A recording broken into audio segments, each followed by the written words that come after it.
अधेड़ उम्र की यमुना के घर के बाहर आंगन में एक विशाल वृक्ष था। उस वृक्ष पर कई पंछी अपना घोंसला बनाकर रहते थे। यमुना हर सुबह पक्षियों को दाना डालती। पक्षी भी रोज दाना चुगने नीचे आते थे। आज यमुना के छोटे बेटे राघव का विवाह था। यमुना बहुत खुश थी, लेकिन राघव का चेहरा उदास था। उसे अपने बड़े भाई की कमी खल रही थी। रिश्तेदारों ने पूछ पूछ कर कि बड़ा बेटा और बहू क्यों नहीं आए, यमुना की नाक में दम कर दिया था। सच्चा कारण तो यमुना किसी को बता नहीं सकती थी।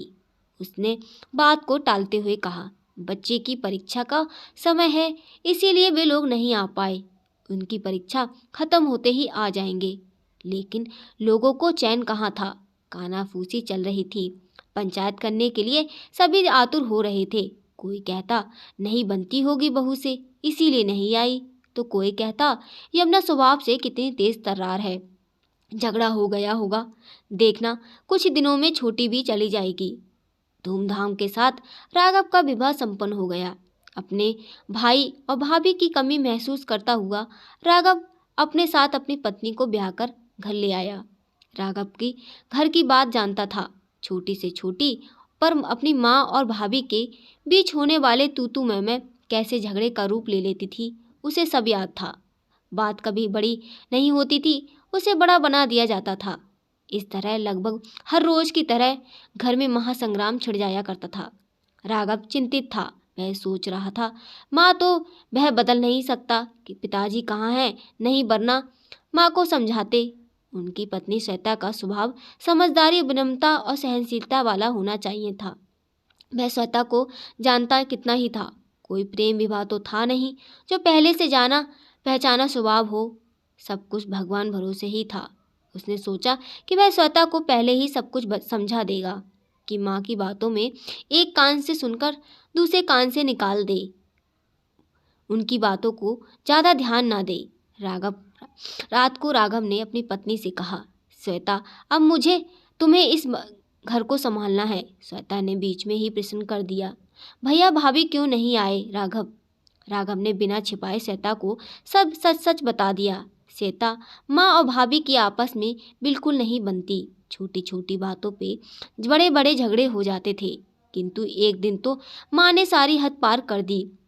भाभी की गलती इतनी ही थी कि वह बिना नहाए रसोई में आ गई। माँ का पारा चढ़ गया और तू तू मैं की बात इतनी बढ़ गई कि माँ ने कह दिया जो हरगिज नहीं करना चाहिए था। ऐसा क्या कह दिया माँ ने कहा, निकल जाओ मेरे घर से और मेरे मरते वक्त तक मुझे अपनी शक्ल मत दिखाना। भैया भी अपने घर पर ही थे। उन्होंने माँ के पास आकर कहा, माँ आप ये क्या कह रही हो? अभी आप गुस्से में हो, शांत हो जाओ।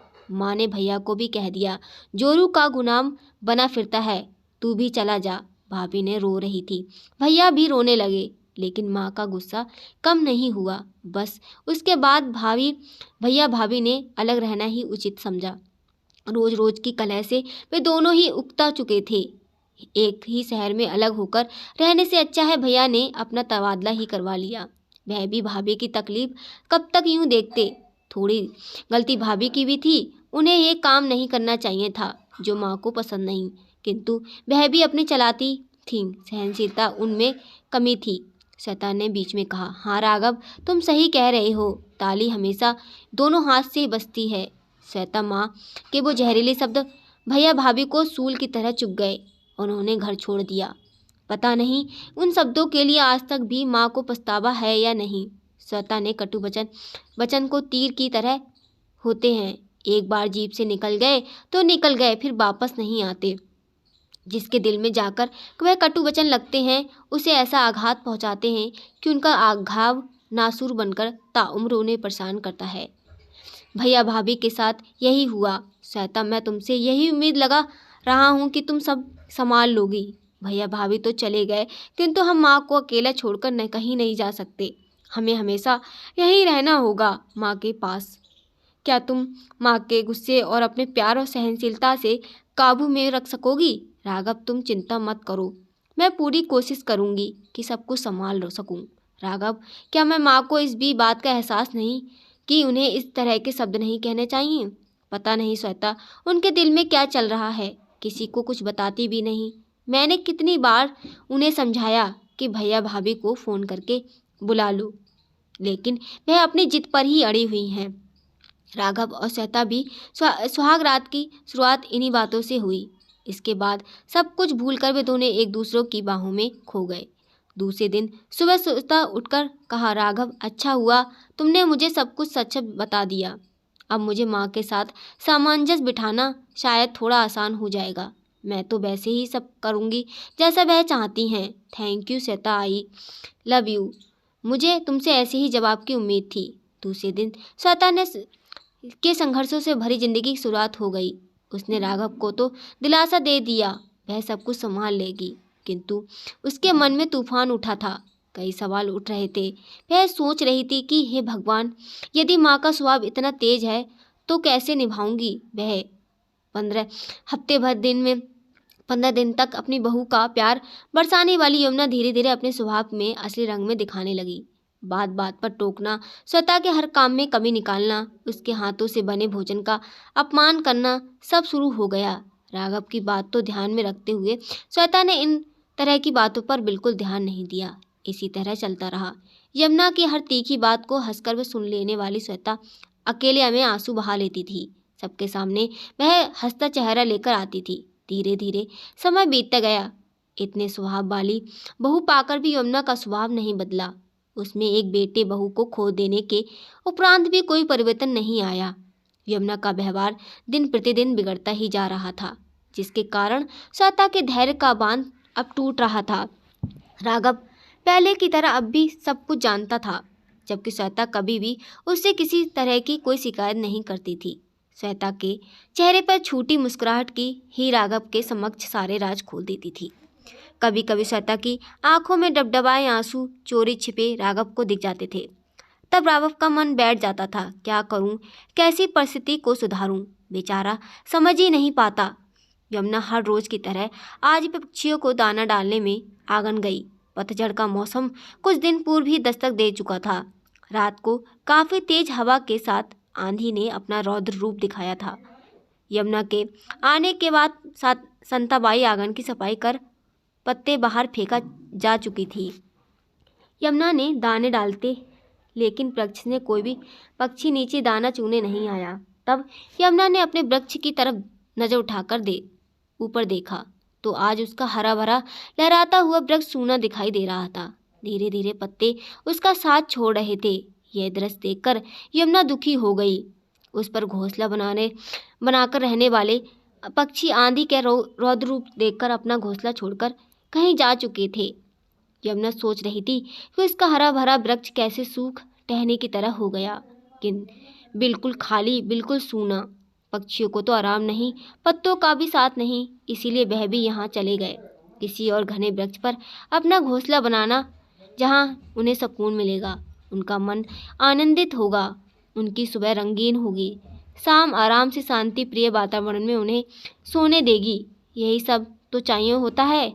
इतना सोचते हुए उसने अपने आंगन के साथ ही अपने घर के अंदर भी नजर डाली, जो उसे आज इस सूने खाली वृक्ष की तरह नजर आ रहा था, जिससे कुछ पंछी सुख शांति की तलाश में कहीं दूर जा चुके थे। एक छोटा सा घोंसला जिसमें उसका एक बड़ा बेटा और बहू और चिंटू करते थे। वह भी इतना सोचते सोचते वह उठकर खड़ी हो गई। उसने फिर से सोचा, यदि उसका छोटा बेटा और बहू भी नहीं, उसे अपने घर से हरा भरा रखना है, इस वृक्ष की तरह सूना नहीं करना। आज पहली बार उसे अपने बड़े बेटे और बहू की कमी खल रही थी। उसकी याद सता रही थी। वह बेचैन हो रही थी। अपनी गलतियों का एहसास होते ही उसके बोझ तले यमुना का दम घुट रहा था। किसी तरह वह अपनी बड़ी बहू को वह ताना माना करती थी, बात बात पर अपमान करती थी, उसके हर काम में कमी निकालती थी, कभी उसे चैन से जीने नहीं दिया। आज वह सब अपनी छोटी बहू के साथ भी कर रही है। वह सोच रही थी, आखिर क्यों उसने ऐसा व्यवहार किया, बहुओं को बेटी जैसा प्यार न दे पाई। पश्चाताप के आंसू उसकी आंखों में टपक रहे थे।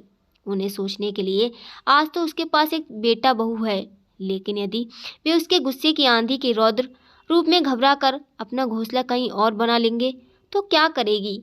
इस पतझड़ में अपने पत्तों से बिछड़े सूने वृक्ष ने यमुना को उनकी गलतियों का एहसास करा दिया। आज दोपहर को जब वे खाना खाने बैठे तो आज पहली बार खाने का पहला कौर खाते ही यमुना ने कहा, वाह बेटा, सब्जी कितनी स्वादिष्ट बनी है, बहुत ही अच्छा खाना। राघव और श्वेता के एक दूसरे की तरफ अचरज भरी नजरों से देखने लगे। यमुना के मुंह से ऐसी बेशकीमती शब्द सुनकर श्वेता फूली नहीं समा रही थी। उसे अपने कानों पर विश्वास नहीं हो रहा था। यमुना के मुंह से ये सुनकर उसे लग रहा था कि शायद आज सब्जी बहुत ही ज़्यादा अच्छी बनी है। माँ कोई कमी नहीं निकाल रही पाई। बहू बहू कहते श्वेता आवाज़ लगाने वाली यमुना आज दोपहर को ही उसे बेटा कहकर पुकार रही थी। अपनी माँ के अंदर आया ये परिवर्तन देखकर श्वेता बहुत खुश थी। आज दिन भर वह किसी तरह ही टोका टाकी नहीं हुई। घर का माहौल एकदम खुशनुमा था, सुकून था, शांति थी, आनंद था। ऐसा माहौल देखकर यमुना भी बेहद खुश थी।